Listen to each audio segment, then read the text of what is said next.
Bonsoir et bienvenue sur Europe 1. Nous sommes ensemble pour 2 heures de direct, 2 heures d'échange, de partage, pendant lesquels vous pouvez aborder tous les sujets qui vous tiennent à cœur et me poser toutes les questions qui vous préoccupent en appelant dès maintenant le 39 21, où vous serez accueillis ce soir par Clémence et Assiba, sous l'œil attentif et bienveillant de Philippe Chartier qui réalise cette émission.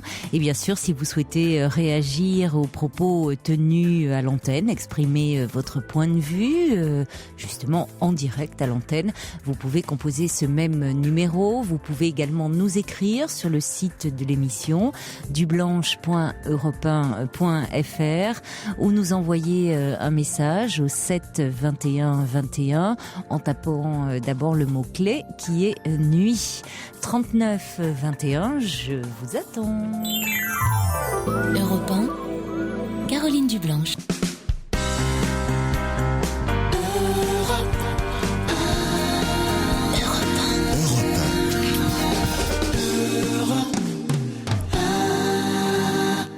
Bonsoir Aurore. Bonsoir. Alors vous vous posez une question ce soir par rapport à un homme. Oui. Vous vous demandez si vous devez persévérer dans cette relation ou laisser tomber. Voilà. Alors bon, pour vous aider, vous allez peut-être un peu nous parler de lui, de cette relation. Alors en fait, ce qui s'est passé, c'est que je sors d'une relation qui a duré 4 ans avec un homme. Et donc, je me suis séparée de lui, donc j'ai dû déménager. Et dans le nouveau lieu où j'habite, j'ai retrouvé un travail. Oui. Et cette personne-là, c'était mon patron. Et donc, j'ai été licenciée de ce travail et je suis toujours en contact avec lui.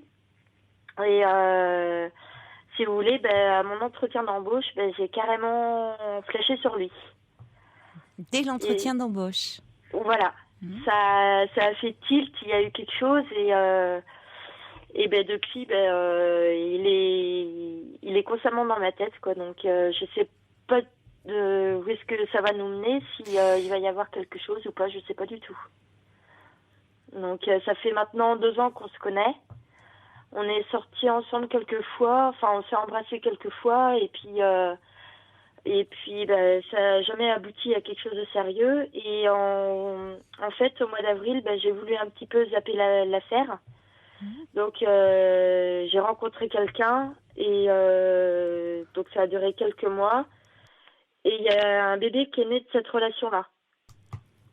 Et donc, depuis, donc je suis retournée vers Johan un petit peu.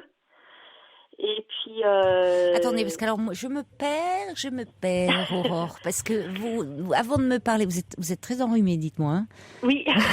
Oui, c'est pas ça qui fait que je me perds. Mais attendez, parce que avant de me parler de cet homme, donc vous me parlez d'une relation avec qui a duré pendant 4 ans.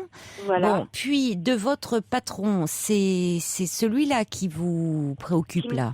Voilà. Bon. Donc là, vous ne le voyez plus, mais alors pour vous sortir un peu de votre patron de la tête, vous avez une relation avec un homme avec qui vous avez un enfant. Voilà.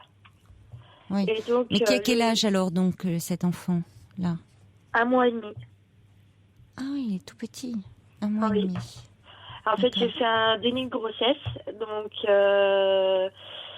Et donc, moi, je suis retournée après vers Johan. Mais c'est qui, Johan? Voilà. C'est qui, Johan? C'est le patron. D'accord. Et en fait, je suis retournée un petit peu vers lui, reprendre le contact un petit peu. Et pendant qu'on a repris contact, j'ai su que j'étais enceinte. Donc, de 7 mois. D'accord. Vous l'avez découvert à ce moment-là, 7 mois de grossesse. Voilà. Votre grossesse. Voilà. Et donc, en fait, ce qui s'est passé, c'est que cet enfant-là, maintenant, n'a plus de papa. Je me suis séparée de son père vers l'été dernier. Et parce que mon patron était toujours dans ma tête. Il me tracassait tout le temps et donc j'arrivais plus à suivre ma situation actuelle. Et donc maintenant, je sais pas trop quoi faire parce que déjà, moi, je lui ai présenté le bébé à Johan, on s'est revus. Je lui ai montré le bébé et puis on a un rapport qui est tout à fait bien. C'est-à-dire? Là, on se parle normalement, on se voit de temps en temps et donc voilà. Enfin, par contre, il se passe plus rien, mais de toute façon, vos relations, il y a eu un moment un flirt entre vous, c'est ça. Il y a eu des baisers échangés, mais ce n'est jamais allé plus loin. Vous auriez aimé que ça aille plus loin. J'aurais bien voulu avoir je voudrais avoir une relation sérieuse avec lui. Quoi. Oui, mais visiblement, lui ne l'envisage pas. Disons qu'il est pas prêt parce il est libre, il est marié, il est libre. Il est libre. Il est libre, mais pas dans sa tête, visiblement. Non, parce qu'en fait, il s'est séparé au moment où on s'est connus. Il venait juste de se séparer de sa copine, avec qui il était resté plus de 10 ans. Et donc, parce qu'en fait, cet homme-là a 27 ans. Et donc, il s'est séparé de sa copine. Et puis, depuis, c'est un peu le chantier dans sa tête, quoi. Il a peur de se faire encore avoir et de tomber de haut, quoi. Enfin, en tout cas, c'est ce qu'il me dit. Et alors, cet homme avec qui vous avez fait ce bébé-là, qui a 1 mois et demi, c'est un petit garçon, une petite fille? Petit garçon. Petit garçon. Vous ne le voyez plus du tout? Non. Pour quelle raison? Parce que vu que j'ai su que j'étais enceinte, donc je lui ai annoncé au papa. Et donc, il m'a dit clairement d'aller me faire voir, quoi. Donc, il veut pas du tout entendre parler du bébé. Donc, du coup, on a coupé totalement contact. Ça a dû être un choc pour lui aussi, parce que quand vous lui avez annoncé, vous-même, vous dites, vous n'avez pris connaissance de votre grossesse alors que vous étiez enceinte de 7 mois. Voilà. Donc, lui a pu penser peut-être que vous lui aviez volontairement dissimulé cette grossesse. Ça a pu être compliqué aussi, tout ça. Oui, oui, moi je lui ai toujours dit parce que j'ai encore son numéro de téléphone et je lui ai envoyé un message il y a pas longtemps disant que s'il voulait une explication ou quoi que ce soit, qu'il pouvait toujours venir me voir, ou s'il voulait voir son petit, qu'il pouvait aussi venir, quoi, que je lui fermerais pas la porte au nez. Vous avez bien fait, Aurore, de laisser une porte ouverte. Ah oui, parce que moi je veux pas que plus tard mon bébé il me pose des questions et puis qu'après qu'il voie que je lui ai coupé le contact avec son père, quoi. Pas du tout, au contraire. Oui, parce que comment vous avez réagi, vous, dans quelles circonstances avez-vous pris conscience que vous étiez enceinte? Disons que j'ai eu un accident au travail. Je suis tombée sur le ventre et en fait j'ai eu un écoulement au niveau du bas. Oui. Et c'était assez sanglant, quoi. Donc moi j'ai été voir mon médecin traitant tout de suite. Et donc c'est là qu'elle a mis un Doppler sur mon ventre et elle m'a dit t'es enceinte. Et donc j'ai été directement aux urgences après. Ils m'ont fait passer une échographie. Le gynécologue m'a dit que j'étais enceinte de 7 mois. Donc ça a été un choc. Je me suis mise à pleurer. J'étais totalement paniquée. Parce que pour l'instant, j'ai pas de situation professionnelle stable. Donc je me suis dit que j'allais avoir du mal avec le bébé. Et j'ai même pensé accoucher sous X. Oui. Et en fait, quand on a entendu le cœur du bébé et tout ça, quand j'ai entendu le cœur du bébé, j'ai tout de suite dit, j'ai dit non, il sera avec moi, quoi. Et depuis, il se porte comme un charme. On l'entend là? Il est dans vos bras? Il est juste à côté de moi. Oui, j'ai entendu un petit bruit là. Il est, oui, vous l'avez à côté là. Il est réveillé à cette heure-ci. Il est à côté, oui. Il n'arrive pas à dormir pour l'instant. Donc, oui, mais c'est normal, les bébés encore, ils n'ont pas, vous savez, le jour, la nuit, il faut qu'ils se règlent. Comment? Il confond, donc... Oh, mais c'est normal, 1 mois et demi. Lui, il fait pas la différence, hein. Comment ça se passe avec lui, là?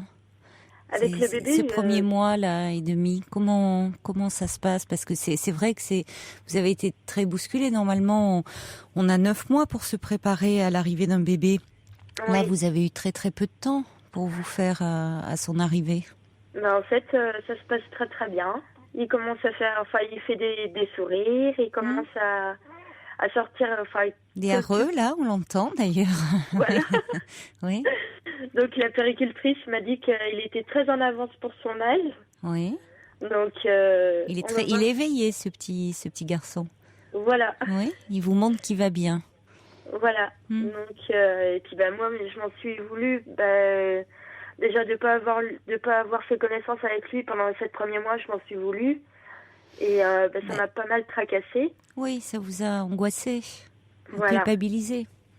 Voilà. Et en fait, quand je vois quand Johan passe à la maison ou quand je vais chez lui, il est constamment en train de rire avec le petit.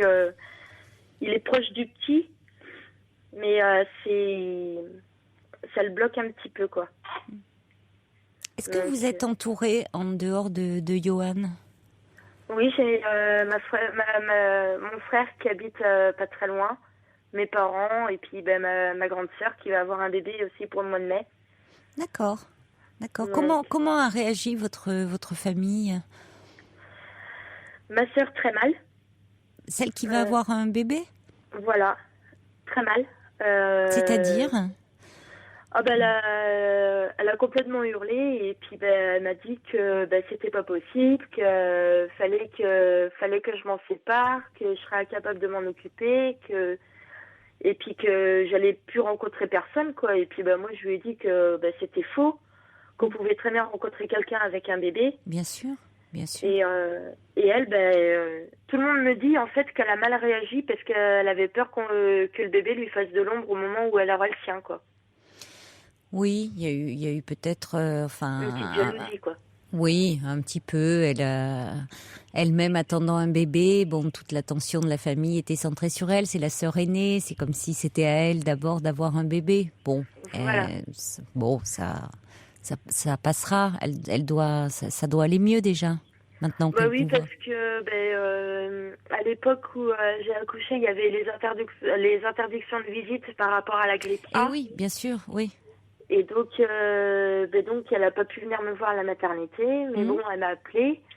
Et dès le lendemain que je suis sortie de la maternité, elle est tout de suite venue et puis c'est elle qui me demande maintenant des conseils par rapport à son futur bébé. Eh oui, c'est ça, d'accord. Oui, donc vous voyez, ça s'est arrangé. Elle a une première réaction, elle a été surprise. Et vos parents? Mon père, ça a été. Par contre, c'est ma mère, ça a été dur. Ça a été très très dur même. Parce que du fait que c'est pareil, du fait que je sois toute seule, elle s'est dit tu vas jamais y arriver, tu vas pas t'en sortir, c'est toi qui vas te lever, c'est toi qui vas tout faire, c'est toi qui vas gérer ton ménage et tout. Parce donc, que je vous ai pas demandé votre âge, vous avez quel âge, Aurore? 25 ans. 25 ans, oui. Voilà.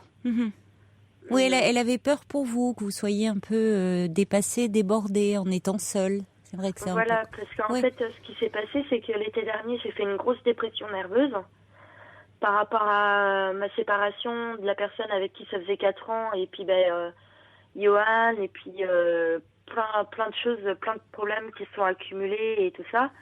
J'ai fait une dépression nerveuse, donc j'ai été à l'hôpital pendant 3 mois. Et donc ça a été médicaments, et puis en fait c'est tombé en plein dans la grossesse, quoi. Donc moi j'ai eu peur, et ma mère, du fait que je sois fragilisée par rapport à ma dépression, elle m'a dit tu y arriveras jamais, quoi. Et finalement vous y arrivez.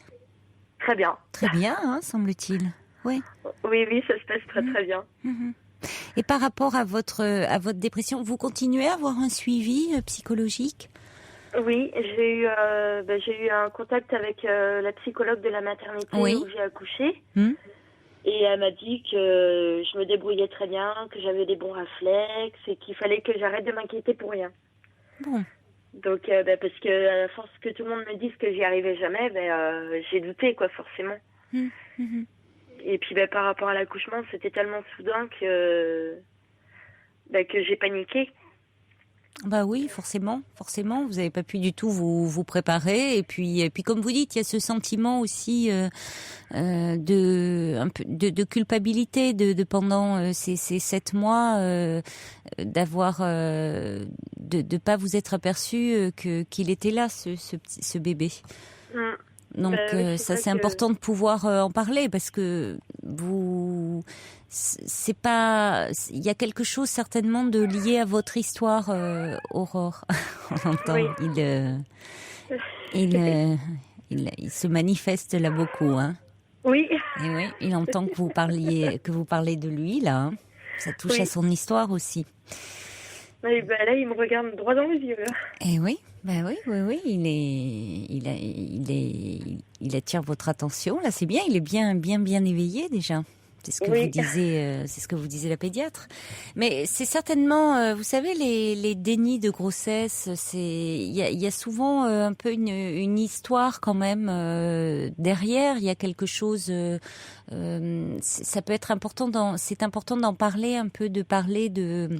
Peut-être la façon de, je sais pas si vous avez pu en parler avec votre maman, la façon dont vous êtes né, ce qui s'est passé pour votre propre accouchement, enfin pour l'accouchement de votre mère, mais donc et le vôtre aussi quand vous étiez bébé. Enfin, il y a un peu des choses. Ah ben, il se fait vraiment entendre là. Il est drôle parce qu'il communique, hein. Il est amusant. Mais en fait, moi, j'ai demandé quelques petits... j'ai posé quelques questions par rapport à ma conception, déjà. Et en fait, ma mère m'a raconté qu'elle avait fait plusieurs fausses couches avant de m'avoir. Oui. Et notamment, elle a eu un bébé mort-né juste avant moi. Oui. Et elle m'a dit que quand j'étais petite, elle s'excusait tout le temps parce qu'elle m'avait fait un remplacement de ce bébé qui était décédé, quoi. Et elle m'a dit, ça se trouve, c'est ce qui s'est passé pour toi, parce que moi, en fait, il y a 2 ans, juste avant de me séparer de mon conjoint avec qui j'étais restée 4 ans, je me suis fait avorter. Oui. Et donc, parce que j'ai su que j'étais enceinte de cette semaine, et puis moi, c'était pas possible du tout, quoi. C'était pas... Étant donné qu'on s'était séparés et que moi, j'avais aucun revenu fixe, c'était pas possible. Donc, elle m'a dit, ça se trouve, c'est tout ça qui a fait que le petit, il a décidé d'être là et puis de rester, quoi. Il a pas voulu se montrer parce que il a dit... Enfin, ma mère a dit, ça se trouve, il voulait te faire comprendre que t'étais prête. Ah ben ça, oui, et qu'il y avait un désir d'enfant très fort, forcément. Ah oui. Chez vous. Oui, oui. Mais même ma meilleure amie, quand elle se rappelle de quelques conversations qu'on avait quand on était petite, et elle m'a dit, toi, tu m'as toujours dit qu'à 25 ans, tu serais mère. Ah et, oui. c'est ce qui s'est passé. Mhm. Donc, mais par contre, tout le monde dans ma famille a cru que j'avais caché volontairement la grossesse, que ils croyaient pas à cette histoire de déni de Et oui, grossesse, c'est toujours très compliqué, hein, alors que c'est un mécanisme psychologique, hein, qui protège d'une réalité qui est difficile. Mais c'est vrai que quand on ne connaît pas, ça paraît toujours difficile à croire, alors que pourtant c'est une réalité psychique. Oui, moi ce que je retiens, c'est que finalement vous avez fait un avortement. Alors que vous étiez avec cet homme-là, avec qui l'histoire a duré pendant 4 ans, un avortement à 7 semaines. Et finalement, là, vous avez pris conscience de votre grossesse à 7 mois. Oui. Ouais, c'est assez étrange. En plus de ça, du fait que que les 2 bébés ont été conçus approximativement à la même période, c'est comme si on voulait absolument me faire comprendre que j'étais prête. C'est ça qui... Oui, vous étiez prête, vous vouliez, il y avait chez vous ce désir d'enfant très très fort. Voilà, moi j'aurais préféré qu'il soit fait de Johan, mais bon. Mais oui. Oui. Donc, mais bon. Moi, il y a Johan, il a cru que c'est pareil, que je m'approchais de lui pour faire un bébé, ce qui n'a pas été du tout le cas. parce que bon, la grossesse, il me l'a un peu reproché. Et il m'a dit, oui, tu voulais un homme juste pour te faire un bébé, quoi, en fait. Et j'ai dit non, ça n'a pas été du tout ça, quoi. Et quand je lui ai montré les papiers, parce qu'en fait, mon fils a été hospitalisé une semaine après la naissance, parce qu'en fait, il avait un problème au niveau du cardia. Et donc, en fait, le pédiatre m'avait fait un courrier comme quoi il a été né d'un déni de grossesse. Et donc, quand j'ai montré le papier à Johan, il a dit ah bon, ben d'accord. Et là, il a commencé un peu à me faire confiance, quoi. Mais quelle relation avez-vous aujourd'hui? Parce que vous dites qu'il vient vous voir chez vous. C'est un peu... c'est un peu du je t'aime moi non plus. C'est ça, parce que des fois... Oui, mais est-ce que vous avez une relation? Est-ce qu'il vous embrasse? Est-ce que... Non. Non. Non, et puis pour l'instant, c'est vraiment une relation amicale, quoi. Donc... Mais est-ce que finalement, c'est pas important pour vous cette relation de proximité tendre avec un homme en ce moment? Je sais bien que vous aimeriez plus, Aurore, mais est-ce que déjà c'est pas important cette présence-là? Si. Un peu. Est-ce qu'il est attentionné avec vous? Ah oui. Pendant la période où j'étais enceinte de mon fils, c'était tous les jours un message parce qu'en fait j'ai dépassé le terme de 5 jours. Et c'était tous les jours un message, bon bah alors, où est-ce que t'en es? Est-ce que ça va? Est-ce que t'as besoin de quelque chose? C'était tout le temps ça, il voulait toujours me rendre des services, il voulait toujours avoir des nouvelles. Il m'avait même proposé de l'appeler pour quand j'accoucherais.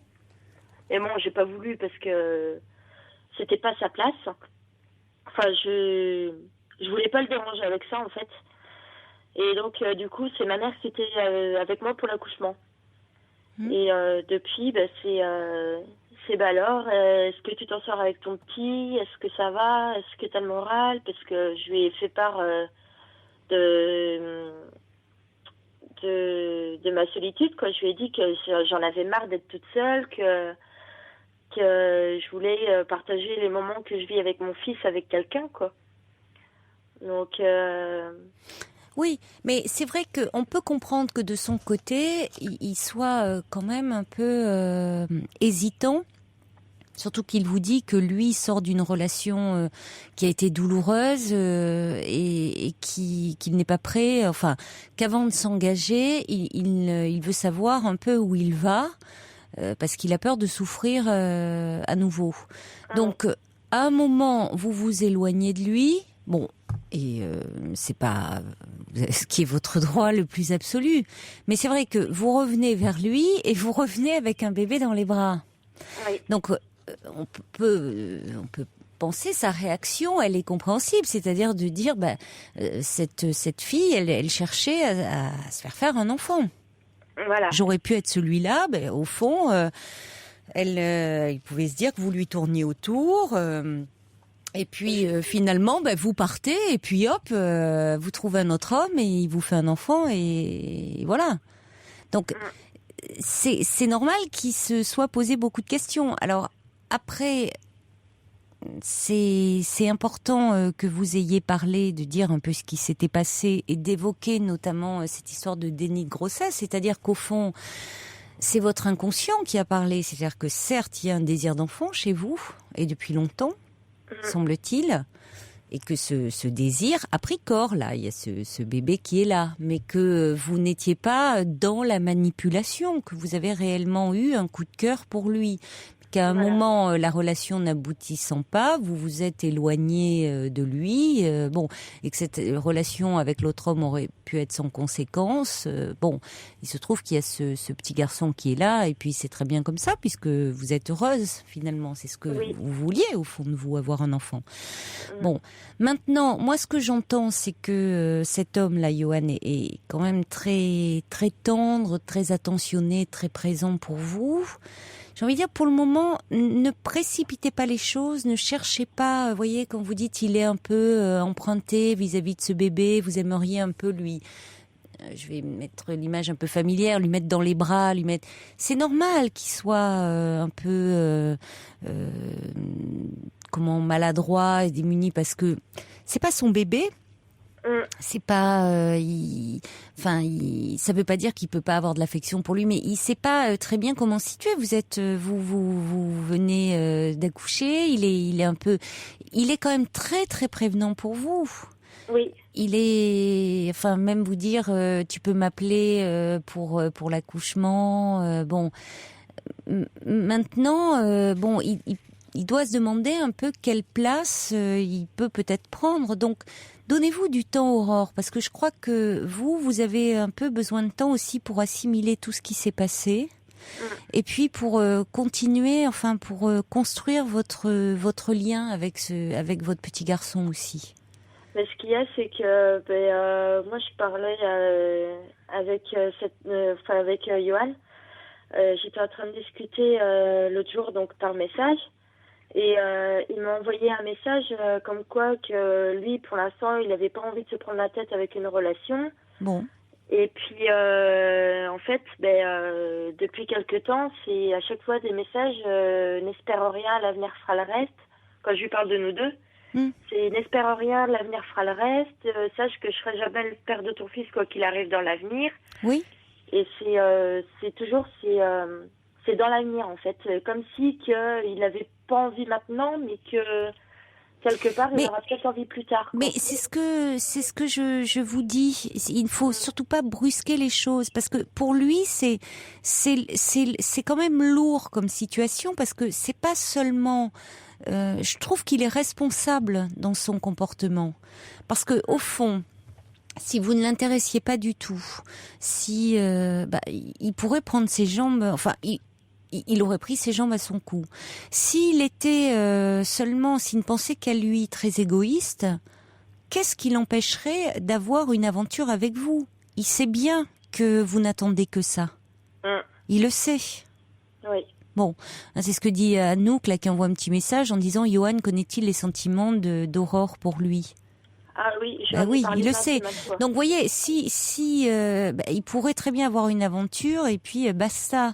Or, là où je trouve qu'il est responsable, c'est que il sait bien qu'il y a d'autres enjeux, et notamment vous attendez de lui qu'il soit le père de votre bébé, de votre fils.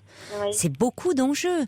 D'abord parce que vous ne savez pas comment peut réagir le père biologique de votre petit garçon. Peut-être que lui aussi, votre petit garçon n'a qu'un mois et demi, qu'il a été pris de court quand même par votre grossesse découverte à 7 mois. Bon, je dis pas, ça peut encore évoluer, on ne sait pas. Si ce n'était pas le cas, de toute façon, Aurore, il y a tout lieu de penser, vous avez 25 ans, que vous retrouverez un compagnon, que ce soit Johan ou un autre homme qui vous aimera et qui pourra tenir ce rôle-là auprès de votre petit garçon. Mais en tout cas, concernant Johan, il sent bien qu'il y a d'autres enjeux, et il ne faut pas qu'il y ait une pression trop forte là-dessus, parce que si dans l'avenir, si ça devait se faire, s'il devait y avoir une relation, au départ, c'est la relation entre vous deux qui compte. Et après, le lien avec votre fils, il se construira au fur et à mesure, et réciproquement. Mais il ne faut pas qu'il ait l'impression aujourd'hui, après avoir eu le sentiment que vous cherchiez à vous faire un bébé, que maintenant que le bébé est là, vous cherchez en gros un père pour le bébé. Voilà. Donc c'est-à-dire le sentiment à chaque fois d'être instrumentalisé, d'être utilisé. Oui. Et donc de pas être là véritablement pour lui, aimé pour lui, et rien que pour lui. Donc tout ça, ça mérite un peu d'y réfléchir. Et moi, pardon. Travailler un peu aussi en thérapie.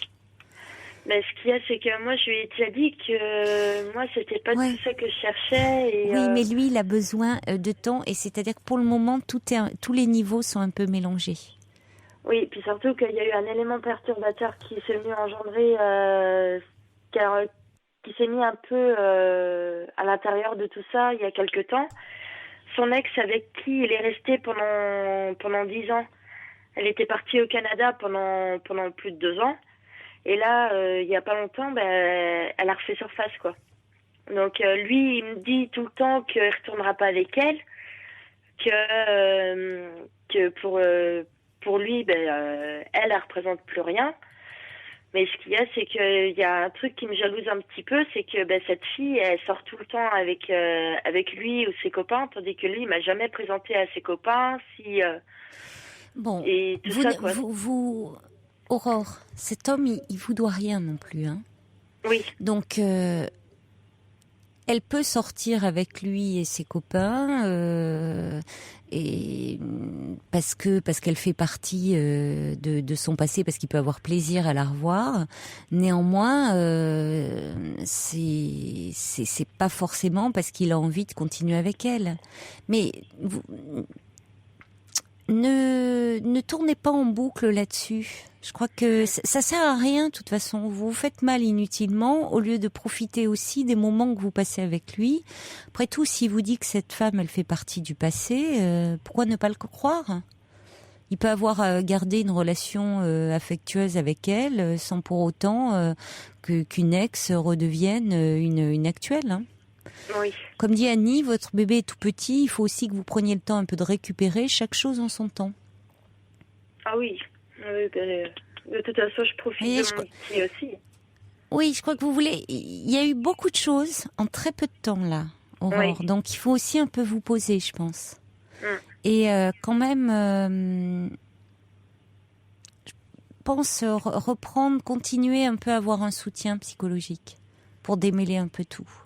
Oui. En tout cas, comme dit Sergio, qui envoie un petit message, il dit, il me semble que ce petit bonhomme que l'on a entendu est le plus jeune à être intervenu sur l'antenne. Bravo à lui, bienvenue. Ça c'est sûr, hein. C'est le, c'est le plus jeune, je dirais pas auditeur. Là, c'est bien involontaire, mais oui, c'est le plus jeune. Ça, il n'y a pas photo. 1 mois et demi, on n'a pas eu plus jeune. Vous lui faites un énorme baiser, hein, de notre part à tous. Là, il vient juste de s'endormir. Ah oui, on l'a entendu il n'y a pas longtemps, ça s'endort très vite, hein, le petit bébé. Oui. Bon, alors quand il se réveillera. D'accord, Aurore. Là, ça va être vers 1h30 pour son prochain biberon. Ça va être quand ? À 1h30 pour son prochain biberon. À 1h30, d'accord. Oui. Bon. Et sinon, il prend bien ses biberons, tout va bien. Au bout de 15 jours, il a commencé à faire ses nuits. Oh, il est merveilleux, ce bébé. Ah totalement. Et après, 1h30, c'est le dernier biberon, et après, le matin, c'est... Oh, généralement, il se réveille vers 7h30, 8h. Oh là là, dites-moi. Ah, déjà, on a tout fait dans la rapidité, parce que l'accouchement a duré 20 minutes. Ah oui. Donc, 20 minutes. Pour un premier, oui. Oui. C'est... Donc, oui, c'est incroyable, hein, pour un premier, oui. Oui, donc, tout a été un peu très particulier. Voilà. Bon, l'essentiel c'est qu'il aille bien et vous aussi, hein. D'accord. Bon, je vous embrasse, Aurore. J'ai le sentiment de ne pas avoir tout à fait répondu à votre question comme ça, parce que ça méritait d'être, je pense, d'être un peu élargi à un peu à tout le contexte, hein, que vous vivez. Bon, je vous embrasse en tout cas et prenez soin de vous et de votre bébé. D'accord, merci, bon courage. Au revoir. Au revoir. Pour rejoindre Caroline Dublanche, appelez le 39 21, 34 centimes la minute. Et on accueille maintenant Sarah. Bonsoir Sarah. Bonsoir Caroline. Bonsoir. Alors, comme je disais tout à l'heure au téléphone, je voulais d'abord demander, est-ce que vous avez des nouvelles? Alors, c'est Ambroise ou Ambroisine? Ambroisine, non, nous n'avons pas de nouvelles. Alors, beaucoup d'entre vous demandent des nouvelles. Nous n'avons pas de nouvelles, mais vous savez, Ambroisine, ça fera 3 semaines jeudi qu'elle a été opérée. C'était quand même une intervention assez lourde. Et Et Ambroisine nous disait que suite à cette intervention, elle risquait d'avoir des séquelles, et notamment une paralysie faciale, peut-être d'autres séquelles touchant à la vue, à la vision. Donc j'imagine que sa priorité, surtout avec si elle a une paralysie faciale qui peut être éduquée, parler est compliqué. Donc si nous avons des nouvelles, je vous en tiendrai informé à l'antenne. Mais de toute façon, si vous voulez, c'est un peu ce que nous partons du principe que à partir du moment où quelqu'un témoigne à l'antenne, c'est vrai que souvent je dis si la personne le souhaite, de nous donner de ces nouvelles, mais c'est vrai que en aucun cas, si vous voulez, je ne veux que la personne se sente tenue de donner des nouvelles. Vous voyez, parce que souvent on témoigne sous le coup d'une impulsion, d'un besoin de parler ce soir-là, un moment particulier. Et c'est pas parce qu'on a témoigné qu'après, on se doit de donner des nouvelles. Donc, Ambroisine, je crois qu'elle elle doit être très prise par le fait de prendre soin d'elle et de se réparer. En tout cas, merci de penser à elle. Et je vous dis, si nous avons des nouvelles, bien évidemment, je vous en tiendrai informé. Oui, donc moi je vous appelle parce que je disais à votre collègue, j'ai eu un mariage qui n'était pas vraiment choisi. Donc ça fait 27 ans que je suis avec mon mari. Et en septembre 2008, je l'ai quitté pour vivre une très très belle histoire d'amour. Et finalement, c'était en septembre et novembre, je suis revenue à la maison parce que j'ai eu un cancer. Donc j'avais besoin de mes enfants, de ma famille, d'être entourée. Oui. Et puis, donc, pendant mon traitement, j'ai vu quand même ce monsieur-là, mon ami, je l'ai eu très très proche de moi. Et puis, j'ai voulu quitter le domicile conjugal en juillet l'année dernière. J'étais partie, j'étais installée. Et puis en octobre, j'ai craqué, je suis revenue. J'arrive pas à partir. Et j'ai donc laissé mon ami que j'aime, quoi. Et je pense toujours à lui. Mais j'ai un mari très gentil. Bon, il a été très absent toutes ces années. Et puis, alors je sais pas, j'arrive pas à faire le choix. Et puis par rapport à la maladie, c'est pas facile non plus. J'ai rechuté, donc je me sens fragile. Alors je sais pas comment faire. C'est pas facile. Sachant que j'ai eu une enfance très lourde aussi, une mère pas proche de moi du tout, quoi, et un père alcoolique, une mère battue, quoi. Et bon, l'aîné d'une grande famille, donc on avait vécu dans une ambiance difficile. Donc je suis suivie actuellement par une psychologue. Oui. Mais je pense que je me dis que j'ai beaucoup de choses à porter, quoi. J'arrive pas à faire la part des choses. Alors le matin, je me lève, je pense à mon ami. Le soir, je me couche. Et bon, je respecte mon mari parce que bon, c'était quand même un homme bien, quoi. Alors, je me sens prisonnière quelquefois c'est pas possible, quoi. Il y a des moments où je me dis c'est pas possible. Et alors j'ai des idées noires forcément par moment parce que j'en vois pas une sortie, quoi. Mais vous êtes revenu quand même 2 fois vers Oui. votre mari. Donc qu'est-ce qui fait que vous êtes revenu 2 fois? Par rapport à quand je suis revenue, alors mon ami était parti, donc il est parti 15 jours, il était parti en vacances. Et puis j'ai senti de l'abandon, quoi. Mais j'ai déjà vécu dans mon passé, dans mon enfance, des formes d'abandon. Et là, c'était encore un abandon, et j'ai eu du mal à accepter, quoi. Il était parti en vacances sans vous? Oui, parce que vu mon état de santé, je pouvais pas. C'était en Croatie, donc c'était trop loin, quoi. Je pouvais pas suivre, quoi. Mais il est quand même parti. Il m'aurait emmené, mais bon, c'était mon choix de pas y aller, quoi. Et donc, avec ce monsieur-là, j'ai eu des moments de bonheur, mais vraiment du bonheur, quoi. Là, alors je me dis, si je venais à mourir par rapport à ma maladie et tout, j'ai tellement été heureuse que je me dis quelque part, j'ai connu le bonheur, quoi. Mais oui, il y a cette maladie qui exacerbe tout aussi. Oui, qui est c'est terrible, quoi. Donc, Là, alors, actuellement, vous êtes en rechute? oui, je suis en rechute avec des métastases, donc tout ça s'ajoute, quoi. C'est la mauvaise étoile, comme on dit. Bon, là, je parle, je suis pas trop mal, mais il y a des fois, bon, vu par rapport à cette maladie, c'est normal qu'on craque aussi, hein. C'est vrai Oui, que bien des sûr. moments on plonge, quoi. Alors là, je me demande encore, est-ce que je dois rester? Est-ce que je peux partir? Est-ce que je dois accepter de vivre ma vie ma vie plate maintenant? Et la finir comme ça, ou alors vivre encore des moments de bonheur. Alors la finir, elle est pas finie, hein, Sarah, votre vie. Hein. Vous avez quel âge là? Vous avez une voix jeune. Je vais avoir 50 ans à la fin du mois, là. Oui, bon.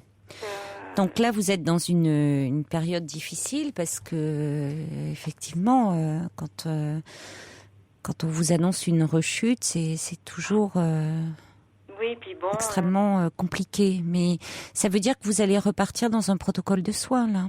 Là, j'ai commencé déjà, on a changé le traitement et ouais. Donc de toute façon, en ce moment, vous êtes dans les soins. C'est pas en ce moment Là, que vous donc, pouvez prendre une décision. La priorité, c'est de vous soigner là. ouais, mais je me demande des fois si je dois me soigner, si je dois avancer ou. Avancer, c'est-à-dire. C'est-à-dire que est-ce que des moments je me dis mon traitement, est-ce que je l'arrête ou. Si vous avez des métastases, il est important de. Ouais, c'est clair. Hein, Il est important d'avoir de la chimiothérapie là. Hein. Là, je verrai mon spécialiste en début avril. On verra si j'aurai de la chimio encore en comprimé. Mais bon,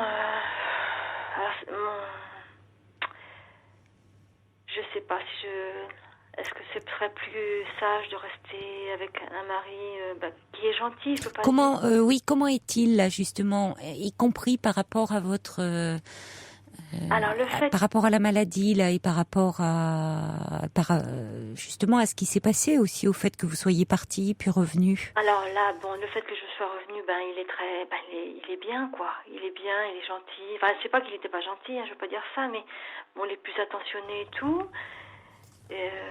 Qu'avant, c'était un homme très très pris par son travail.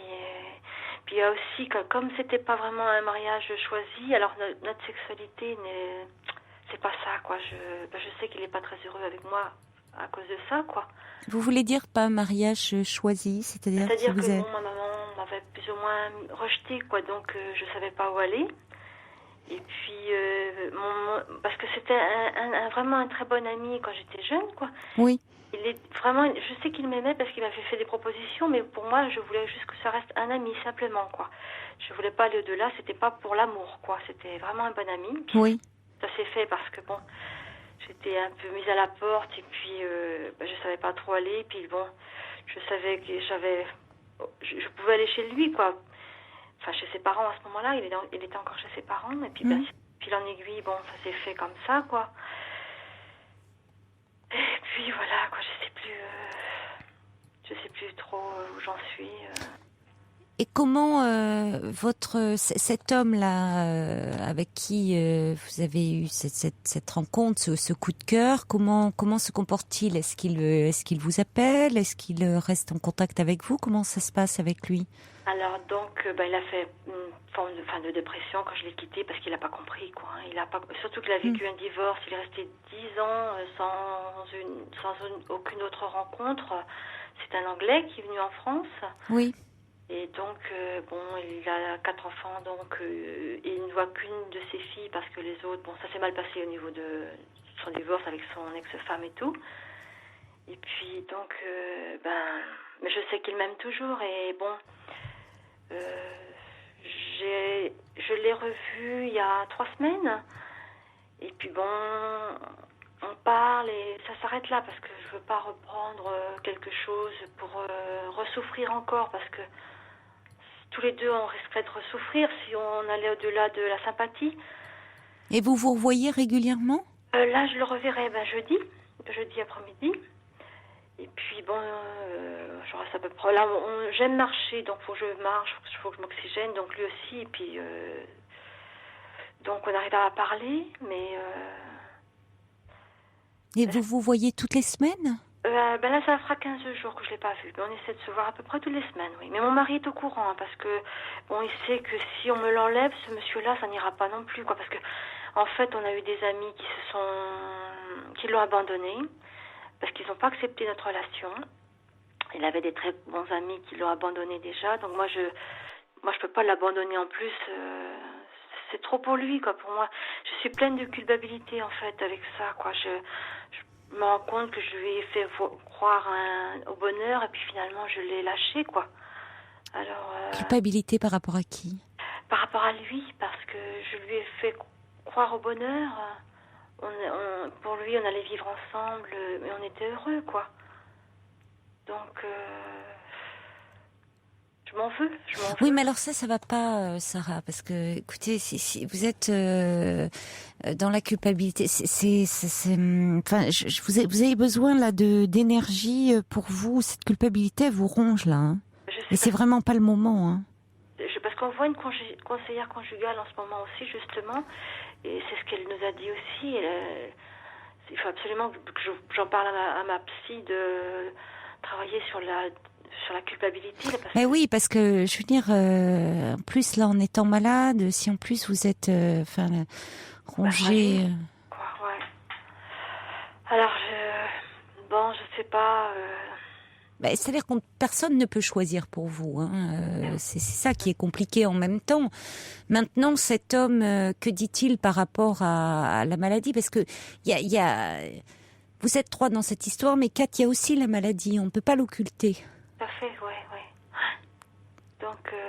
Alors, c'est quand même. Vous dites vous-même, vous avez insisté plusieurs fois sur le fait que votre mari est gentil. C'est vrai, oui. Et c'est important, ça, hein. Ouais. Alors certes, c'est pas, y a pas sur le plan intime, sur le plan de la flamme, la passion, tout ce que vous apporte l'autre homme, mais par rapport à l'épreuve que vous traversez, avoir quelqu'un d'attentionné, de gentil, c'est précieux, hein. Précieux, c'est ce que je me dis. Parce que après tout, vous ne savez pas l'autre homme comment il se comporterait dans un quotidien. Tout à fait. Parce que vous lui offrez, vous, j'imagine que quand vous le voyez, vous faites en sorte de vous montrer au mieux. Tout à fait. Ouais. Oui, alors que votre mari, lui, vous voit aussi, à lui, vous pouvez vous montrer, vous osez certainement vous montrer à votre mari, y compris dans les moments parfois les pires qu'on peut traverser. Ouais. Est-ce que vous oseriez vous montrer comme cela à l'autre homme? Je sais que quand je le vois, ce monsieur-là, je suis très très bien, parce que évidemment, je le vois court terme, donc c'est vrai que... Eh ben oui, mais est-ce que vous oseriez, est-ce qu'avec l'autre homme, vous pourriez, vous montrer comme parfois lorsqu'on revient d'une chimio, complètement en vrac Je me dis aussi que... Comment dire? Je sais plus ce que je voulais dire.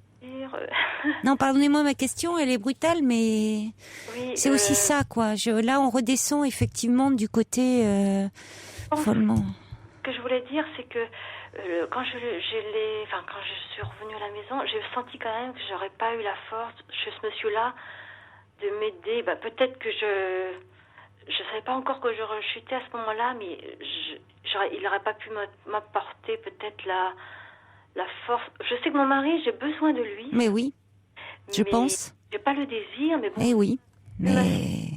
Si, c'est pas... Mais oui, mais c'est ce que j'entends. Ouais. C'est que votre mari vous apporte cette sécurité.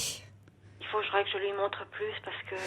J'ai pas dit, il vous apporte cette sécurité intérieure, il vous rassure, il vous protège notamment, de façon générale, j'ai l'impression, et notamment par rapport à cette épreuve qu'est cette maladie là, et par rapport à ce moment où vous êtes en phase de rechute. Alors par moment, vous partez dans des rêves comme ça, de dire et je comprends, parce que vous dites avec cette rechute, avec ces métastases, avec dire est-ce que je lâche pas tout et puis aller vivre à fond, mais vivre intensément.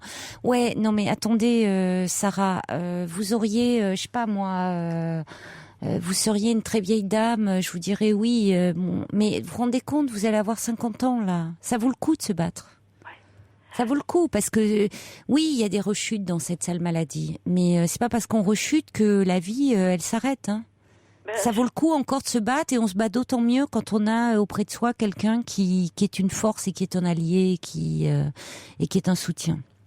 Il vois. Faut que j'apprenne à le regarder mieux, mon mari, finalement. Je pense que... Moi, je crois parce que, vous savez, quelqu'un qui est là auprès de nous dans des moments aussi terribles que ceux-là et qui, justement, n'a pas que cette vision de nous hyper érotisée et désirante, c'est aussi précieux. C'est pas facile, c'est vrai que... Mais travaillez ça avec votre thérapeute. Ouais. Travaillez ça. Enfin, cette notion de la culpabilité, travaillez ça, quoi. Parce que vous avez besoin d'énergie pour vous. Ouais, c'est ce que... Bon courage, Sarah, en tout cas. Je vous remercie, Caroline. Au revoir. Bonne soirée, Au revoir.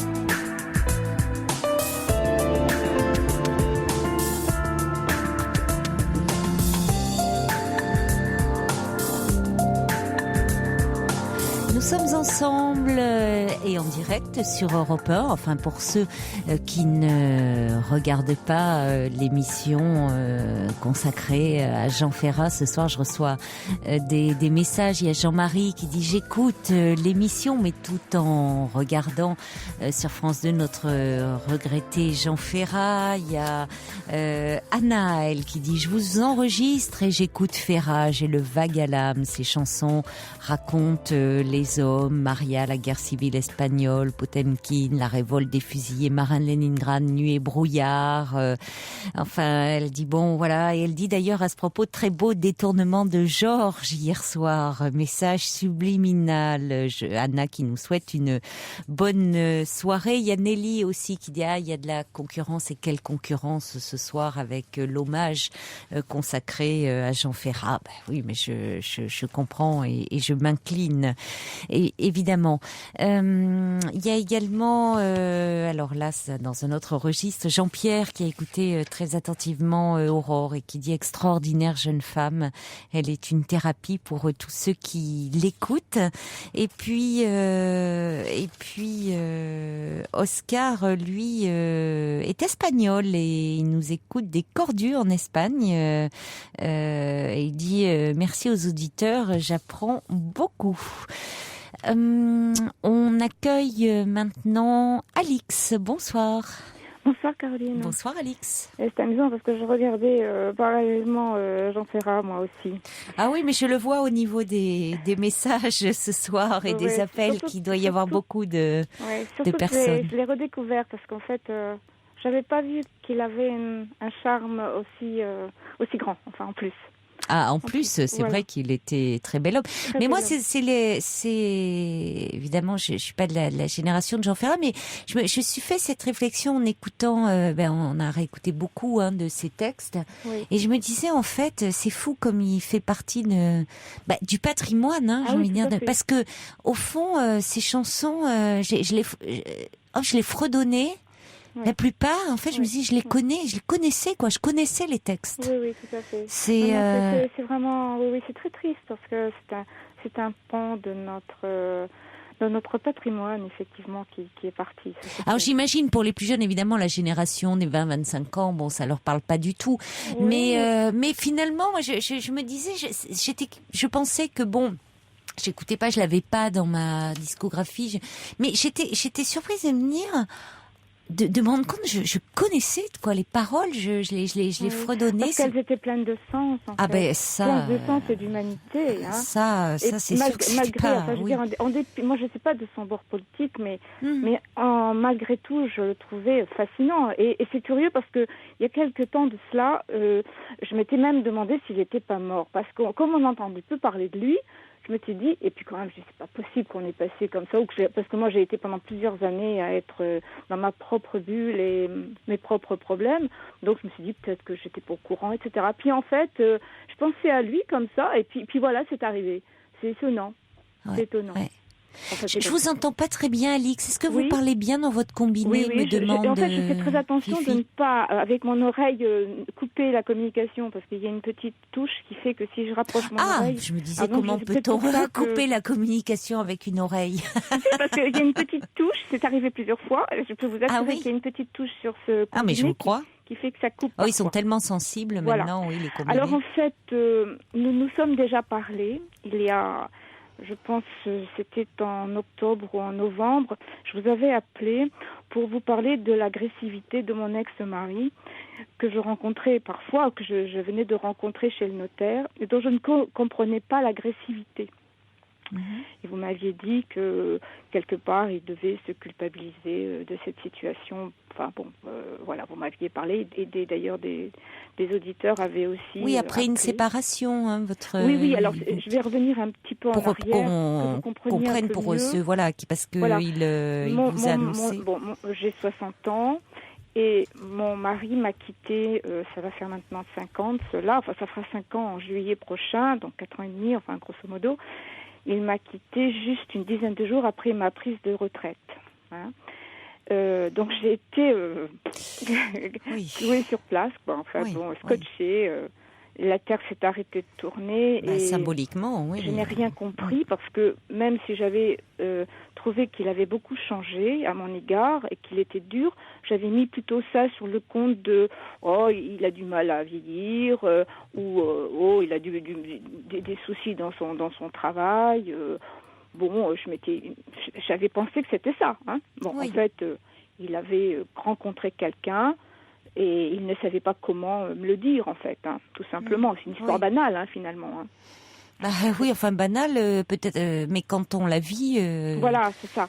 Et pour moi, ça a été un choc très déstabilisant. Incroyable, parce que un truc comme ça ne pouvait pas m'arriver. J'étais sur ma planète et je disais, maintenant, ça y est, on va jusqu'à la tombe ensemble. Le plus gros est fait. Je dis, voilà, c'est tout, quoi. Et bien non. Donc, tout ça, toute ma vie a été remise en question. J'ai fait une tentative de suicide. C'est stupide, mais ça arrive. Et puis j'ai fui ma maison. Je suis partie vivre à Paris. Et là, c'est pour ça que j'ai vécu plusieurs années à Paris. Et je suis revenue vivre dans ma maison. Là. Alors, si vous voulez, Paris, ce que j'ai fait à Paris avec des associations, j'ai connu beaucoup de personnes qui m'ont aidée. Je me suis aidée toute seule. J'ai essayé d'éviter la psychiatrie, les psychologues, etc. J'ai voulu m'en sortir toute seule. J'avais un beau-père qui était neuropsychiatre, qui m'avait aidée une dizaine d'années après la mort de mes parents, parce que j'ai fait un deuil tardif, en fait, dès la mort après mes parents. Bon, bref. Et puis, c'est vrai que j'avais connu le divorce de mes beaux-parents qui a duré très longtemps et que mon mari et ses frères étaient très marqués par ça, surtout lui, qui est l'aîné. Bon, bref, on a eu un parcours compliqué parce qu'on s'est connus, lui était étudiant et moi j'étais jeune enseignante. Oui. Et c'est vrai il a fallu porter à bout de bras la maladie de mes parents, le divorce des siens, bref. Et on s'est battus tous les deux comme deux oiseaux sur un fil, quoi. Voilà, c'est ce que je disais. C'est pour ça que je me disais, dans tous ces combats qu'on avait menés l'un et l'autre et en commun, je me suis dit que rien ne pouvait nous abattre, quoi. Eh ben si, malgré tout, vous voyez. Donc, il a fallu que je me reconstruise et je suis revenue vivre dans une grande maison ici en Anjou. Et j'espère que personne ne m'écoute à cette heure-là, j'ai envie de me reconnaître. C'est pas grave, je n'ai rien à cacher. Ouais. Alors, mon souci maintenant, si vous voulez, maintenant que je suis un peu dégagée de ma propre détresse par rapport à mon ex, mon problème est le suivant. J'ai avec mes enfants qui sont grands des soucis relationnels parce que si vous voulez, dans un premier temps il y en a un sur les deux qui m'a un peu aidée puis et finalement je me suis sentie un petit peu abandonnée par eux aussi. En plus ils ont comme père un garçon qui est un grand manipulateur et qui, je sais pas ce qu'il est allé leur raconter, il a peut-être un peu modifié la vérité. Bref, je suis devenue très vite une sorcière, quoi, quelque part. Il est allé sortir un événement qui nous avait un petit peu, comme souvent les couples, une remise en question de notre couple. C'était il y a très longtemps, quand j'étais toute seule et que lui était à Paris et que je vivais mal cette solitude partagée entre le cancer de ma mère et mon bébé qui venait de naître. Bref, je m'étais demandé s'il fallait pas finalement qu'on se sépare parce que lui, étudiant, il faisait un peu la fête à Paris, il était nourri blanchi chez son père, et moi j'étais toute seule à me battre, et j'en voyais pas la fin, vu que ses études étaient à lui très longues, et qui n'avait pas pour l'instant l'intention de vivre avec moi. Donc j'avais mis un peu ça je lui ai dit, écoute, si c'est comme ça, il vaut mieux qu'on ne vive pas ensemble, parce que bon bref. Et alors, de fil en aiguille, je suis remontée à Paris et j'ai vécu hébergée un peu par mon beau-père, et après ma situation s'est rétablie parce que j'ai demandé un poste à Paris. Donc tout est revenu dans l'ordre. Il est allé modifier la vérité, disant que je l'avais trompé, et il est allé raconter ça à mes grands-enfants, si vous voulez. Alors que tout ça a été oublié, en tout cas pour moi c'était oublié. Je ne vois pas quel intérêt d'aller raconter ça. Voilà, alors il est allé raconter ça aux enfants, et si vous voulez, d'un coup d'un seul... il renverse la situation, parce qu'en l'occurrence, c'est lui qui part pour quelqu'un d'autre, et finalement, pour se décharger un peu de sa culpabilité, il retourne en disant que vous l'avez... Ou alors la réponse du berger à la bergère, elle est tardive. Hein. Mais absolument, mais ça si vous voulez, dans un premier temps, j'étais éberluée qu'il puisse aller chercher ça, qu'il puisse aller raconter de trucs qui étaient entre nous deux et dont les enfants... J'étais très jeune à l'époque. Il y en avait la deuxième, je crois que j'étais même pas née. Donc il est allé raconter des mensonges et il m'a fait vraiment passer pour. Et je vois maintenant que dans le regard de mes enfants et l'attitude qu'ils ont avec moi, finalement, je constate que finalement le fait que leur père soit parti avec une autre que moi et une fille plus jeune, bien entendu, mais ça n'a pas d'importance.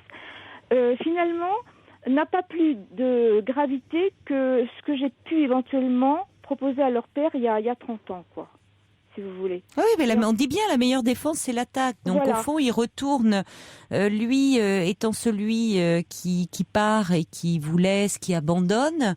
Il retourne la situation en disant, votre mère, elle-même... plus jeune, il laissera entendre que vous l'aviez trompé. Et en fait que je suis restée parce que il m'offrait une vie. C'est vrai d'ailleurs, ça a été le cas parce que moi j'étais enseignante et lui était profession libérale et c'est vrai que c'est lui qui faisait le train de vie de la maison. C'est clair, c'est pas mon. Oui, alors forcément pour les enfants, c'est toujours, quel que soit leur âge.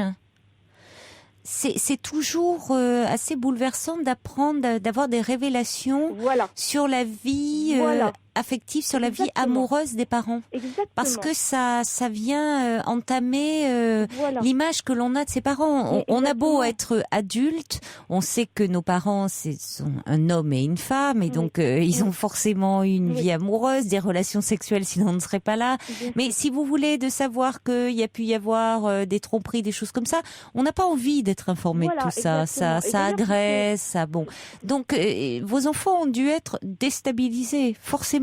Par ces révélations. Absolument, mais tellement déstabilisé, et en plus il a dû, puisqu'il est très très habile dans la manipulation, parce que moi je l'ai vu à l'œuvre dans les relations qu'il a avec ses propres frères, avec sa mère, même dans son travail, même dans son activité professionnelle, je l'ai vu même, avec des amis, etc.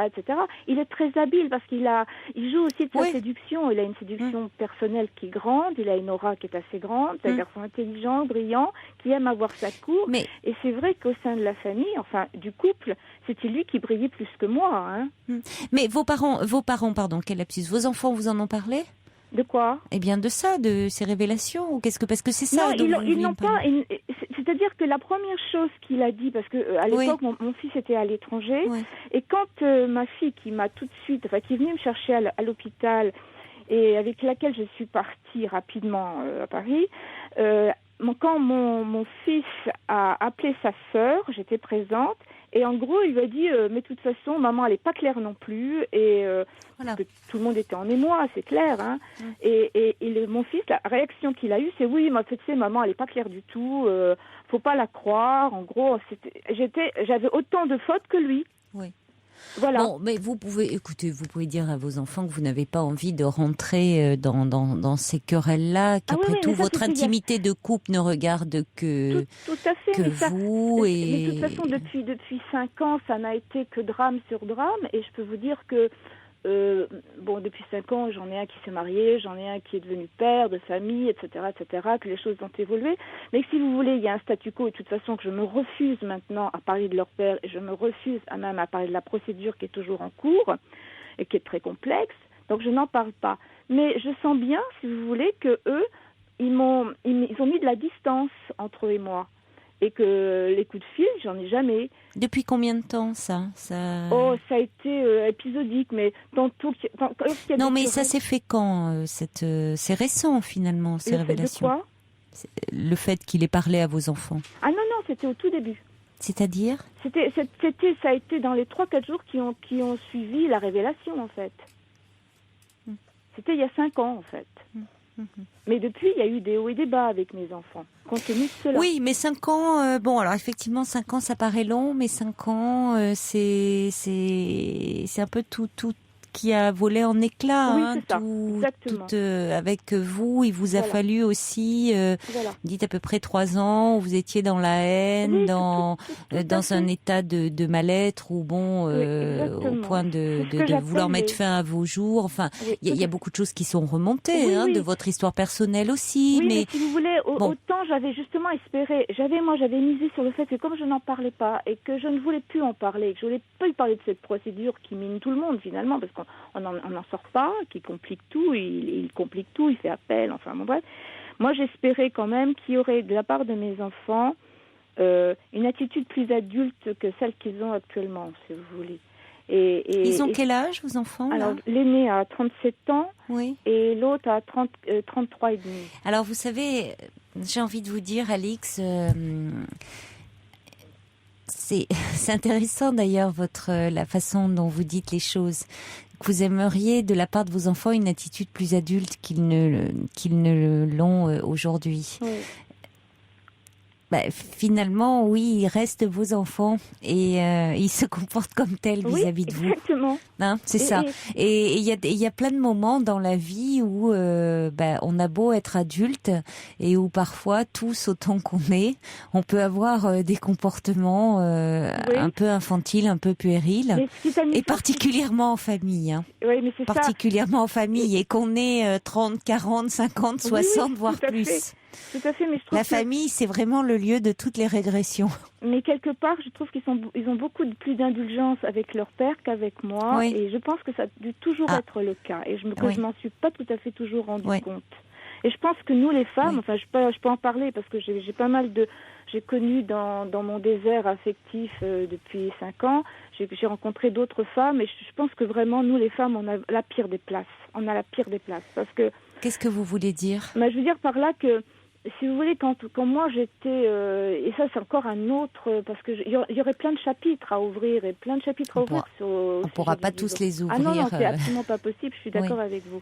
Ouais. Mais si vous voulez, entre autres, quand je parle de la place et la position de la femme et de la mère, parce que moi, je me souviens très bien que j'étais peut-être plus épouse que mère, et que comme j'étais dans l'admiration et l'amour de mon mari, et que je ne voulais pas de controverse et de problème, j'étais toujours d'accord avec lui pour l'éducation de nos enfants. Oui. Et en fait, je me suis aperçue maintenant, en analysant sa situation à lui et la mienne, et comment nous étions avant avec nos enfants, je pense que j'ai commis des erreurs. J'ai commis l'erreur parfois de ne pas les protéger de lui, si vous voulez. Et je ne me suis pas rendu compte qu'en ne les protégeant pas plus que ça, je m'éloignais d'eux aussi, quelque part. Et sans m'en rendre compte, donc je ne voulais pas de soucis parce que ces garçons, leur père, il était un peu... comment vous expliquer ? L'autre jour, ma fille m'a fait une réflexion qui m'a quand même chavirée. Elle m'a dit « Mais maman, de toute façon, tu as vécu avec un psychopathe pendant 35 ans. » Ben oui, quelque part, je vivais avec un psychopathe, un garçon qui a un charisme particulier, qui est autoritaire, qui est un autocrate, etc., mais dont on est sous le charme en permanence. Vous voyez ce que je veux dire ? Donc, quelque part, j'ai pas eu la meilleure des places, et je pense que je dois m'en vouloir de ça. Et ils doivent m'en vouloir aussi, peut-être inconsciemment d'ailleurs. De ne pas vous être suffisamment affirmée ? Oui, dire, dans la relation oui, j'étais la petite chose quand même. Ils m'ont toujours considérée, et mon mari les y a aidés. J'étais, celle qui est sous l'emprise d'eux, quoi. Celle qui fait ce qu'elle peut, mais qui a des soucis dans sa tête. Oui, mais en même temps, vous deviez quand même être plus accessible que lui pour eux. Ah oui, mais d'ailleurs, ils m'en faisaient le reproche parce que... Oh, ils vous en faisaient... Vous savez, on fait toujours des reproches à ses parents, mais non, mais c'est mon mari me faisait le reproche Oui, parfois. bon, écoutez, oui, mais lui, certes, il vous faisait le reproche, mais vous, il faudrait que vous arrêtiez aussi de vous faire des reproches, je pense, aujourd'hui. Oui. Justement, c'est ce que je disais à votre collaboratrice tout à l'heure. Justement, je suis rendue à un point que, si vous voulez, je suis comme ça. Je suis une fille assez franche et je vais facilement vers les gens. Mais quand les gens me renvoient rien ou quand ils m'ont fait beaucoup de mal, ce qui est le cas de pas mal de personnes en pareilles circonstances et les gens de mon ex-famille, je n'oublie pas. C'est-à-dire que je ne peux plus oublier. Et mes enfants, ce qu'ils sont en train de me faire, enfin, c'est pas qu'ils sont en train de me faire, qu'ils m'ont fait depuis 3-4 ans, de me laisser. J'ai eu plusieurs Noëls où j'étais toute seule. Enfin, j'ai eu, on ne me souhaite pas mon anniversaire. Enfin, vous voyez, des choses comme ça, bon, qui ont quand même leur importance. Quand même, quand bien sûr. Mère.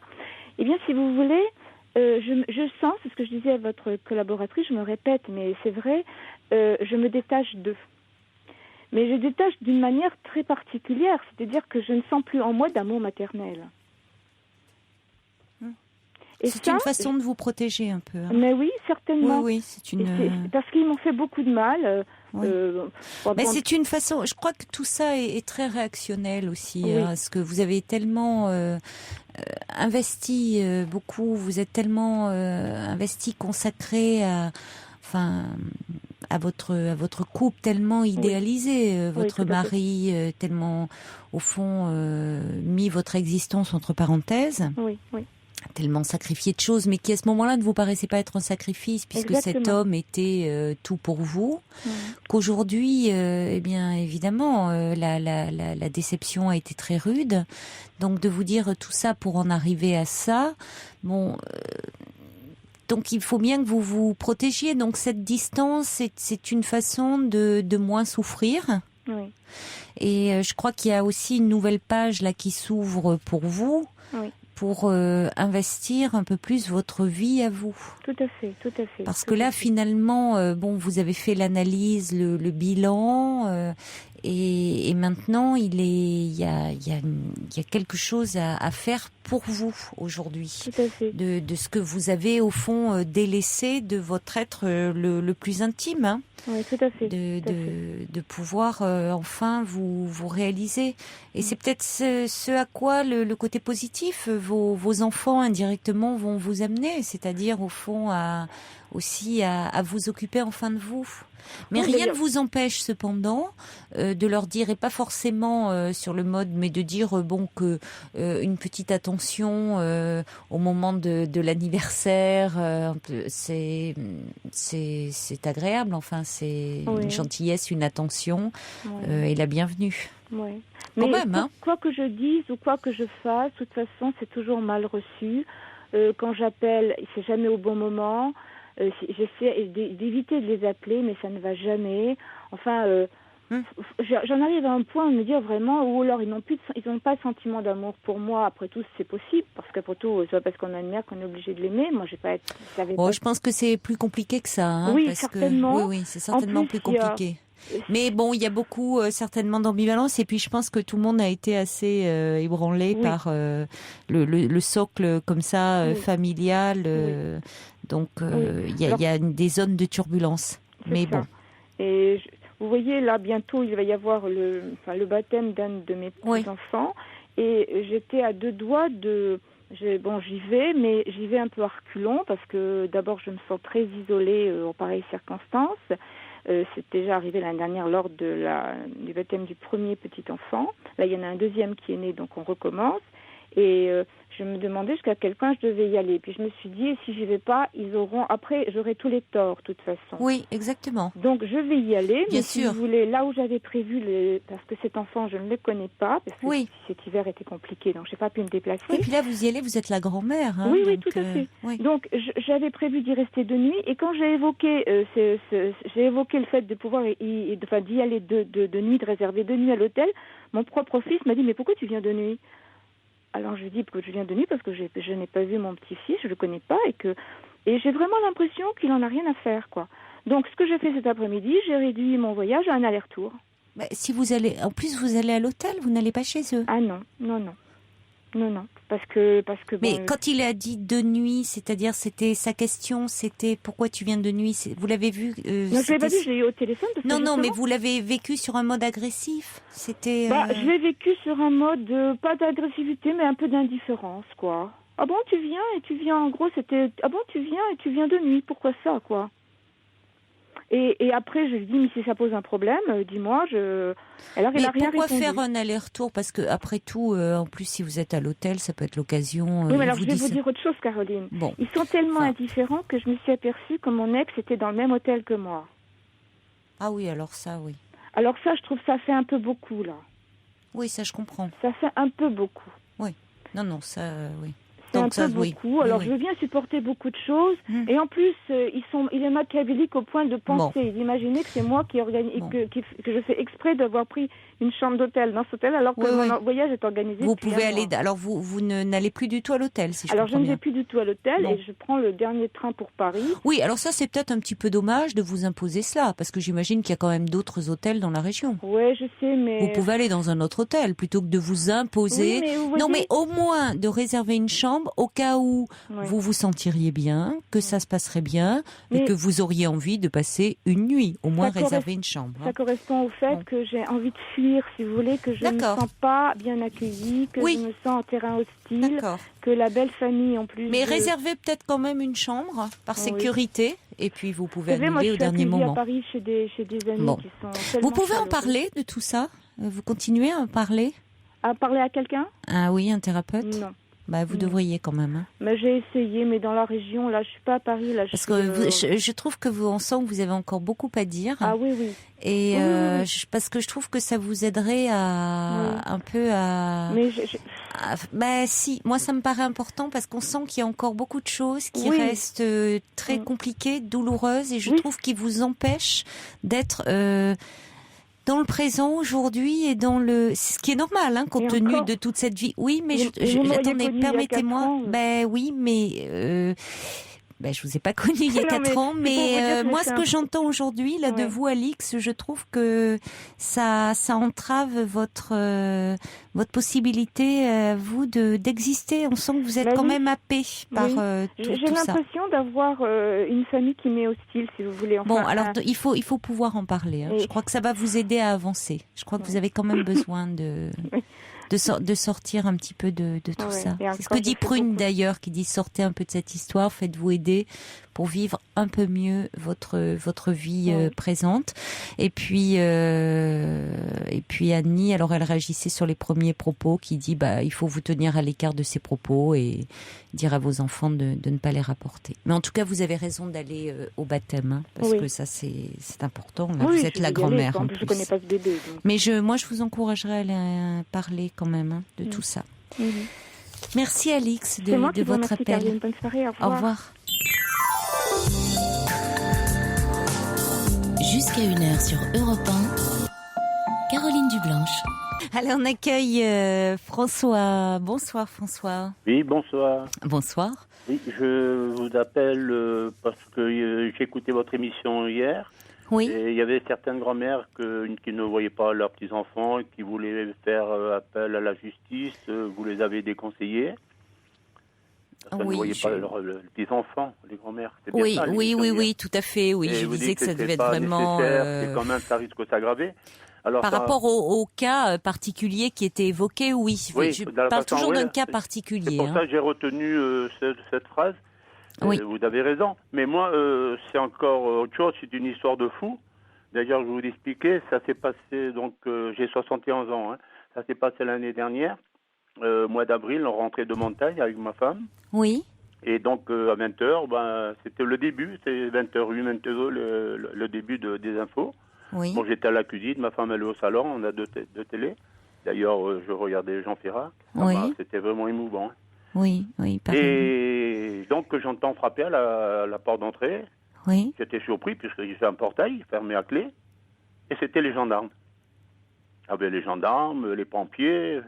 Ils étaient à peu près, je sais pas moi, avec les pompiers, peut-être une dizaine. Je sais pas. Et il me dit, on veut voir votre femme. Je dis, ma femme, elle va bien. Et il me dit, c'est de la part de votre fille. Je dis, quelle fille? Oui. De manière, laissez-moi rentrer. Je dis, mais vous êtes qui pour rentrer, vous? Alors le gars, il m'a poussé parce qu'il était sûr de lui. Oui. Et donc, j'ai compris quand même d'où ça venait. Et quand les gendarmes sont rentrés, ma femme ne l'a pas entendu puisqu'elle est malentendante. Hein.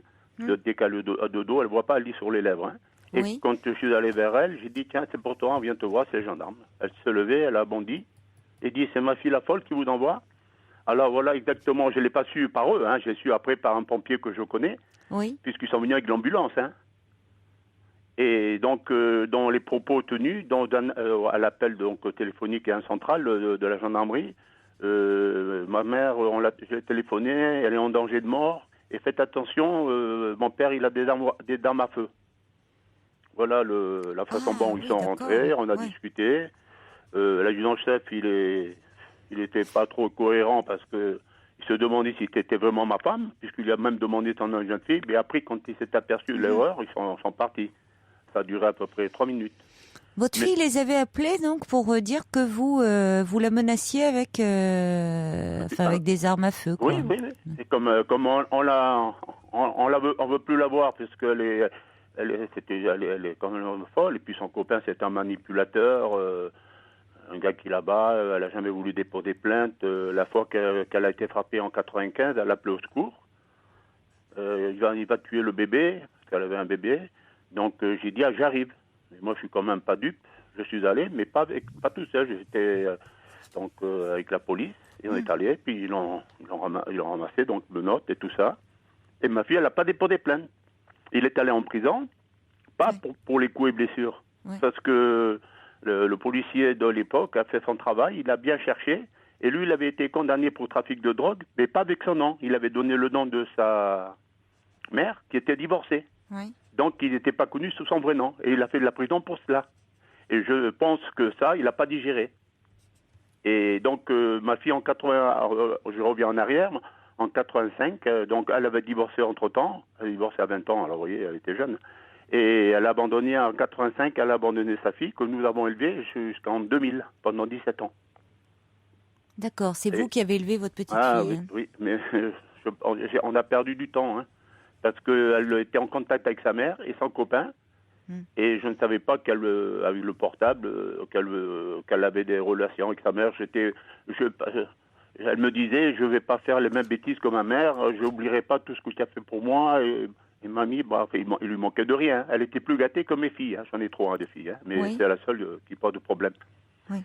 Et la veille de la fête de la musique, en 2000, je suis convoqué à la gendarmerie, comme quoi ma petite fille elle était avec ma fille pour déposer des plaintes pour des coups et blessures que moi, j'avais donné à ma petite fille. Ils avaient un certificat d'ITT de 9 jours. Alors j'ai compris tout de suite, j'ai réagi tout de suite. Bon, je réagis parce que je fais du sport de haut niveau, je fais des arts martiaux, j'enseigne les arts martiaux, donc je ne me laisse pas emporter. Et donc l'officier me dit, c'est ce qu'on allait vous proposer. En effet, il a téléphoné devant moi et dit, bon, mais préparez votre fille, demain on va aller à l'hôpital pour contre-expertise. Et le lendemain, ils m'ont téléphoné, comme quoi c'était 0 d'ITT, quoi. Alors, le juge l'a mis avec, comment on appelle, lui imposer un éducateur, donne un lieu ouvert. Pour votre petite fille. Voilà. Et depuis, mesure d'AEMO, oui. C'était fini. Depuis, c'est fini. Ma petite fille, je l'ai plus vue. C'est fini. Donc, nous, on veut vivre tranquille. On veut, parce que moi, je considère, pas que je considère, c'est que ma fille est un loupard et elle se laisse manipuler par son copain que c'est. Elle est toujours avec cet homme. Ah oui, mais elle est bien. Elle est bien avec lui parce qu'elle est handicapée adulte. Et lui, il a le monopole dessus. Il contrôle tout. Comprenez ? Et elle a une allocation d'adulte handicapé ? Comment ? Elle a une allocation d'adulte handicapé. Oui, je crois que c'est à peu près 700 €. À peu près, je pense. Hein. C'est à peu près ce tarif-là. Hein. Et donc, et elle a écrit. Et puis ma femme, elle avait tendance auparavant, elle regrette d'ailleurs, d'avoir fait des réconciliations en permanence. Et là, depuis 95, donc, il y a plus de réconciliation. Donc, tout essayé, des téléphones, des lettres, mais des lettres incohérentes, hein. N'importe quoi, disant, enfant, tu peux pas faire ce que tu veux, tu dois être maltraité. Bien sûr, elle peut pas faire ce qu'elle veut, elle peut plus faire des chèques, comme elle faisait avant.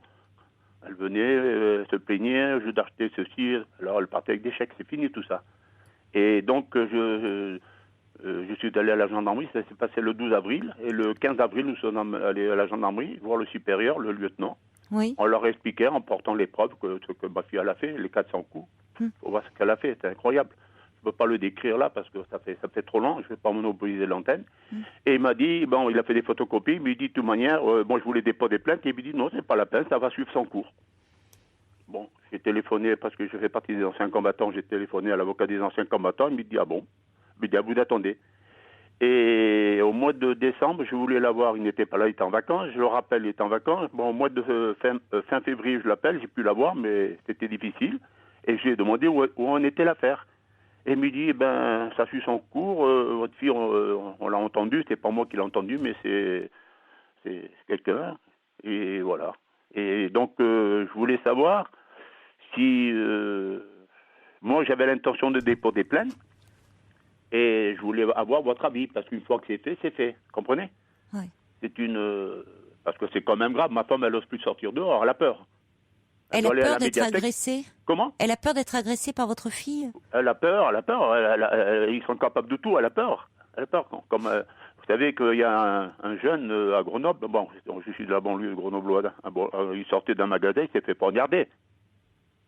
Oui, mais ça, c'était par un homme schizophrène qui ne connaissait pas et qui a eu une hallucination. Elle est schizophrène, hein.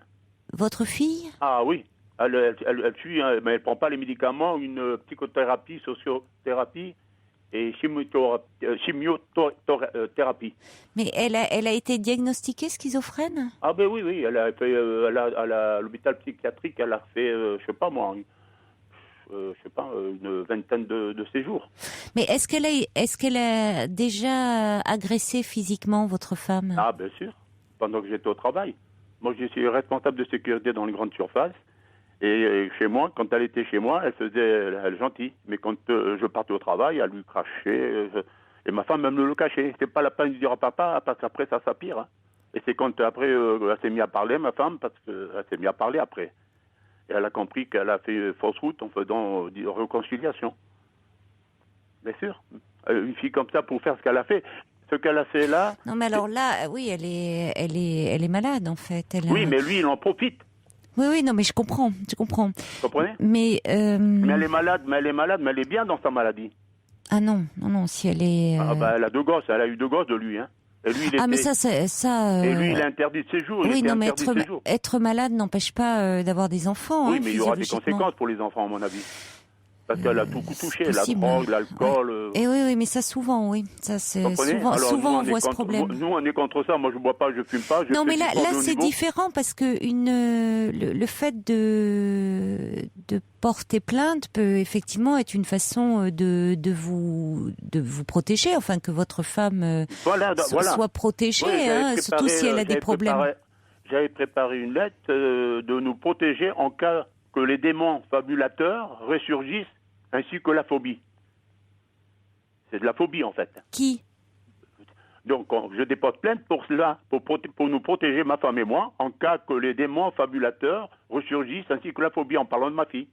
Oui, mais alors attention au terme utilisé, parce que, voyez, là, vous me parlez de démons affabulateurs, de phobie, oui. Et après, vous me dites elle est schizophrène, donc ça n'a rien à voir, tout ça. Ça va, à mon avis, moi j'ai téléphoné à un avocat. Mais est-ce que à l'hôpital, vous me dites qu'elle a fait une vingtaine de séjours. Non, mais si elle a fait une vingtaine de séjours, François, oui. Est-ce que... Elle se sauvait même de l'hôpital. Est-ce que, par exemple, vous avez les coordonnées d'un médecin qui, à un moment, a eu un contact avec votre fille? Le médecin-chef, c'est le médecin-chef, que j'ai l'attestation, il est à la retraite. Hein. C'est lui qui a délivré... Il a délivré donc une attestation parce que elle a tellement fait de méfaits qu'elle devait aller en prison. Vol, agression, cambriolage, vous voyez. Oui, d'accord. Et donc le juge m'a téléphoné. Oui. Si je voulais prendre chez moi. Et je lui ai dit pourquoi. Et il me dit, si vous la prenez chez vous, ça évitera d'aller en prison. Et moi j'ai dit non, elle a commis des erreurs, elle a fait tout ce qu'elle a fait. Moi je cautionne pas ceci. Elle a fait 1 an de prison. Et c'est après que ma femme me dit il faudrait quand même la sortir. Alors non, mais ce que je voulais vous demander, c'est par rapport à ça. Oui. Est-ce que le médecin que vous avez eu, elle est plus suivie du tout là? Ah ben moi j'ai plus de contact avec elle. Eh oui, vous savez pas. Ah non, je sais même pas ça. Et le dernier, donc, il est à la retraite. Ah bah oui, oui. Il a délivré. Et le médecin, oui, traitant, vous savez pas qui c'est. Ah non, vous même savez pas. Ah non, moi j'ai rompu tout, tout contact parce que c'est incohérent. Elle passe du coq à l'âne, elle mélange tout. Oui, mais alors pour porter plainte, il faut qu'il y ait une agression. Là, vous allez porter plainte pourquoi? On décompte, les voisins. On habite dans le lotissement, dans une maison, on décompte. Oui, mais qu'est-ce qui s'est passé là? Qu'est-ce qui s'est passé là? Les voisins étaient tous dehors. Quand ils ont vu tout ça, l'invasion, les pompiers avec l'ambulance et les gendarmes, ils ont vu, ils ont demandé qu'est-ce que c'était. Ça fait comme moi parce que ça s'est passé récemment. Ça s'est passé récemment, là, l'histoire avec la gendarmerie. Non, ça va faire la date anniversaire, c'est le mois prochain. C'est pour ça que j'ai un an pour déposer plainte. Hein.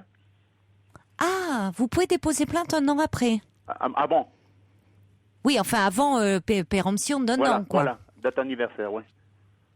Et comme j'ai téléphoné donc au lieutenant, voilà qu'est-ce qu'il m'a donné. Mais qu'est-ce qui vous fait réagir un an après? Comment? Qu'est-ce qui vous fait réagir un an après? Pourquoi vous réagissez un an après? Parce que je me pose des questions et je me dis, est-ce que si je le fais pas, je vais pas regretter? Parce que quand ma petite fille, elle m'a fait ça pour coups et blessures que je n'ai pas fait, on m'a dit que c'est pas la peine de déposer plainte pour pas mettre de l'huile dans le feu. Et je n'ai pas déposé plainte. Et j'aurais dû le faire. Parce que c'était de la fabulation et c'était tout. Bon, moi je sais pas, parce que je sais pas de quoi souffre votre fille. Parce que d'un côté, François, il y a, vous parlez de comportement délinquant et de l'autre... elle a tout, hein. Vous parlez d'affabulation. Oui. Et puis, par moment, vous évoquez des comportements qui relèvent de troubles psychiatriques. Oui, donc, moi, je ne sais pas. Mais en tout cas, porter plainte, ça peut être une façon aussi de vous protéger. Et puis, mais ça peut relancer la guerre avec votre fille, hein. La guerre, non, avec elle, non, c'est lui qui va la pousser. Parce que elle est pas... Mais ce que je veux dire, c'est que votre fille, si elle est malade, elle n'est pas forcément responsable. Elle est pas forcément, d'ailleurs j'enlève le forcément, elle n'est pas responsable de ses comportements. Ouais, mais elle est pas toute seule, ce qui ne veut pas dire, oui, je comprends, c'est plus cet homme. Donc porter plainte, c'est vous protéger, mais c'est peut-être la protéger, c'est ce qu'il faut dire. C'est-à-dire aussi que votre fille... Elle est pas bien aussi. Oui, elle souffre. Si elle est convoquée à la police ou à la gendarmerie, elle va dire qu'elle est bien avec son copain. Oui, mais mais avec son copain, d'accord. Mais qu'elle a des antécédents, peut-être, et ils vont voir des troubles. Elle aurait besoin d'être, vous dites, soignée si elle a fait des séjours en psychiatrie. Ça fait 26 ans que ça dure. Ben oui, malheureusement, mais si elle prend plus de traitement, mais si elle est malade... Elle doit le prendre par intermittence, elle le prend par... Bon, cela dit, ça peut permettre d'éclaircir sa situation, et vous me dites si elle est battue par son ami, si elle le dira peut-être pas, peut-être que ça va donner lieu à une enquête aussi pour elle, ça va préserver votre femme... médicaux, voilà, ça va préserver votre femme qui a peur, qui est malvoyante, donc malentendante, pardonnez-moi. Et puis malentendante, pardonnez-moi. Et puis voilà. Et puis votre fille, ça peut permettre aussi d'éclaircir sa situation et de voir ce qu'il en est réellement, et peut-être qu'il y ait un suivi social, éducatif et psychologique. Donc ça peut avoir des effets positifs au final. Elle peut pas préparer un scénario comme ceci, bien fait, parce que les gendarmes, ils se sentent bien. Mais elle a certainement, pour arriver à un tel scénario, c'est qu'elle ne va pas bien, hein, en même temps, à sa décharge, je crois, François. Mais c'est vrai que c'est très lourd pour vous. Bon courage en tout cas. Au revoir, François. Au revoir.